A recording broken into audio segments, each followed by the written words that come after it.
Sa mga di nakakaalam mga bossing, marunong po ako maggupit.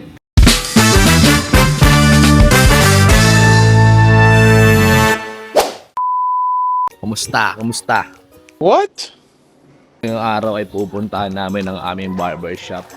Oh my God! Wow! Papakita ko sa inyo kung ano itsura ng barbershop namin. Nice. Ayan, so ito na yung barbershop natin.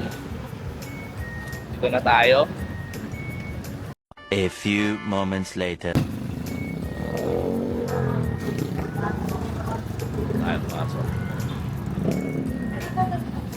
Hello, hello. Bakit dadalawa lang kayo? What? Yan, papakita ko sa inyo.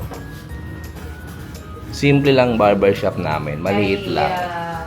Abdul ay 900. Siya si Meron sa bahay. Abdul.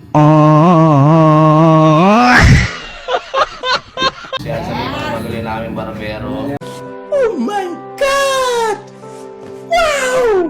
Pinaka-trustworthy naming barbero. So, kahit wala kami dito, hihira kami pumunta.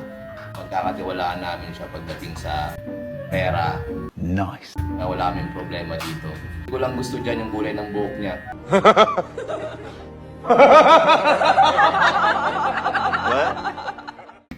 Ewan ko ba ba't usong-uso sa kanila yung ganyan kulay ng buhok.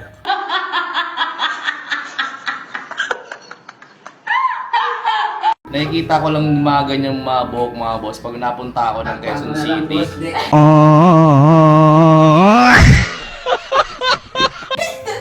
Yung mga umaakit na mga ano doon. Ang matawag doon, mga limagan ba yun?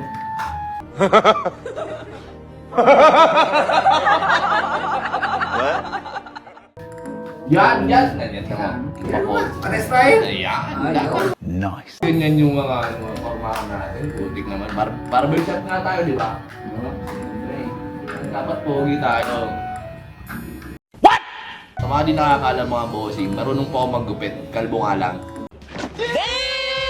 Nag-aral talaga ako sa Makati. Sa Hollywood Barbers, doon ako nag-aral sa Hollywood. Shoutout sa mga taga-Hollywood Barbers dyan. Oh my God!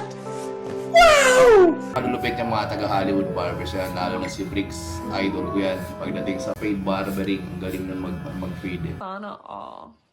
Mami, pabuksan mo kayo ilaw. Bukas yung ilaw eh.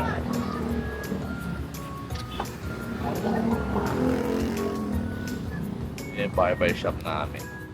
Yeah! Diba? Nice.